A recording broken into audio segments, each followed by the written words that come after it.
Dog and the Bone. There was a dog that was very hungry.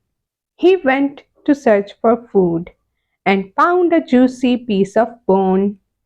He thought that he would go back to his place and enjoy it. So he left for his place. He had to cross a bridge over the river while going back to his home. The dog saw his own reflection in the river as he crossed the bridge, and thought that it was another dog with a piece of bone in his mouth. The dog was so greedy that he also wanted to have that piece of bone.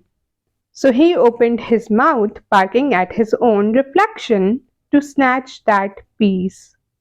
As soon as he opened his mouth to bark, a piece of bone dropped into the river. The dog lost his bone to river and had to return home hungry. Moral of the story is, don't be greedy.